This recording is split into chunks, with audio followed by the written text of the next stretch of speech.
ជំរាបសួរបងប្អូនទាំងអស់គ្នាបាទខ្ញុំបានចង់ជំរាបជូនបងប្អូននៅដំណឹងល្អមួយជាពិសេសបងប្អូនដែលបានដកធ្មេញផ្គាមចោលយូរហើយកំពុងតែត្រូវការដាំបង្គោលក្នុងឆ្អឹងផ្គាមដែលគេហៅថា dental implant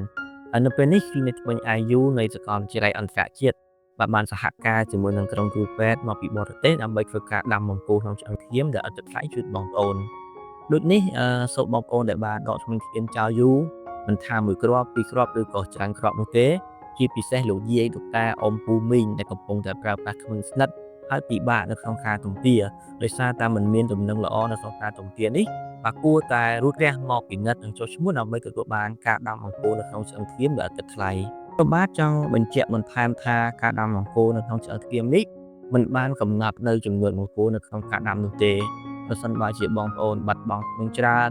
ហើយមាននៅកម្រាស់ឆ្អឹងផ្គាមគ្រប់គ្រាន់នៅក្នុងការដាំនោះក្រុមគ្រូពេទ្យបរទេសនឹងផ្ដល់ជូននូវការវះកាត់និងការដាំបង្គោលនៅក្នុងឆ្អឹងផ្គាមជូនបងប្អូនទាល់តែគ្រប់ចំនួនតែម្ដង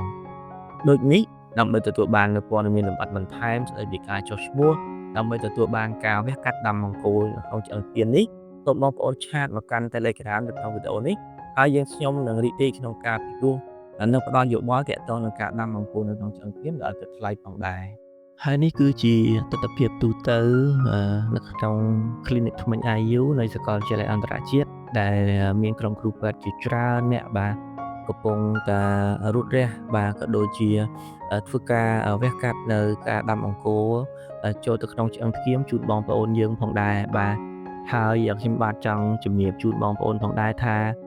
នៅពេលណាដែលបងប្អូនបាត់បង់នៅធ្មេញផ្គាមបាទមិនមែនគ្រាន់តែលំបាកនៅក្នុងការទំពាទេបងប្អូនបាទអ្វីដែលលំបាកលើសពីនោះទៀតបងប្អូនអាចប្រឈមទៅនឹងជំងឺកាពះផងដែរបាទ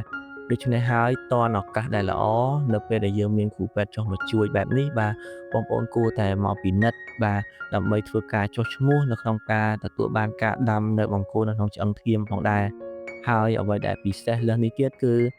សម្រាប់បងប្អូនឬក៏អ៊ំពូមីងយាយតាដែលគាត់ប្រើប្រាស់ជាធ្មេញស្និតដែលគេហៅធ្មេញទាំងក្រាស់តែម្ដងណាគាត់ពិតជាលំបាកនៅក្នុងការទំពាណាស់ដោយសារតែធ្មេញស្និតនេះគឺទាមទារការបឺតអំពីក្អមឬក៏ឆ្អឹងផ្គាមហើយមិនមានលំនឹងណាមួយល្អចេញមកពីឫសឬមួយក៏ឆ្អឹងខាងក្នុងនោះទេដូច្នេះហើយបង្គោល implant នេះគឺជាបង្គោលមួយដែលគេបានដាក់ចូលទៅក្នុងឆ្អឹងផ្គាមហើយដើរតួនាទីជាឫសធ្មេញយើងតែម្ដងហើយមានគេហៅថាភាពមាំល្អប្រសើរប្រើបានយូរថែមទៀតផងខ្ញុំបាទចង់បញ្ជាក់អំពីអត្ថប្រយោជន៍បន្ថែមនៃការងារវះកាត់ដាំបង្គោលនៅក្នុងឆ្អឹងផ្គាមនេះផងដែរទៅកាន់បងប្អូនបាទនៅពេលណាដែលបងប្អូនបាត់បង់នៅធ្មេញផ្គាមមួយគ្រាប់ឬក៏ពីរគ្រាប់ឬមួយក៏ច្រើនគ្រាប់ប្រសិនបើជាបងប្អូនជ្រើសរើសយកនៅបច្ចេកទេសដែលគេហៅថា dental implant ដែលជាការដាំបង្គោលនៅក្នុងឆ្អឹងផ្គាមនេះបាទបងប្អូននឹងជៀសផុតអំពីការឆាបធ្មេញក្បែរខាងដែលគេហៅថាធ្មេញស្ពាននោះដើម្បីដាក់ធ្មេញទៀតហើយបាទដូច្នេះបងប្អូនមិនទៅប៉ះពាល់ទៅលើធ្មេញដែលវាអត់ខូចហើយដើម្បីដាក់ធ្មេញបំពេញក្នុងការទំពាមកវិញនោះទេបច្ចេកទេសនៅក្នុងការវះកាត់ដែលគេហៅថា dental implant នេះគឺបងប្អូនបាត់នៅធ្មេញណាយើងដាក់នៅតំបន់ដែលធ្មេញបាត់នោះតែម្ដងដែលមិនប៉ះពាល់ទៅដល់ធ្មេញក្បែរខាងទេដូចនេះហើយគឺជាឱកាសល្អហើយនៅបច្ចេកទេសចុងក្រោយនៅក្នុងវិស័យទណ្ឌសាស្ត្រក៏បានផ្ដល់ជូនបងប្អូនយើងដែលឥតគិតថ្លៃដូច្នេះសូមបងប្អូនរូតរះបានដើម្បីធ្វើការមកពិនិត្យនិងចុះឈ្មោះដើម្បីទទួលបាននូវសេវាកម្មដ៏ល្អនេះផងដែរ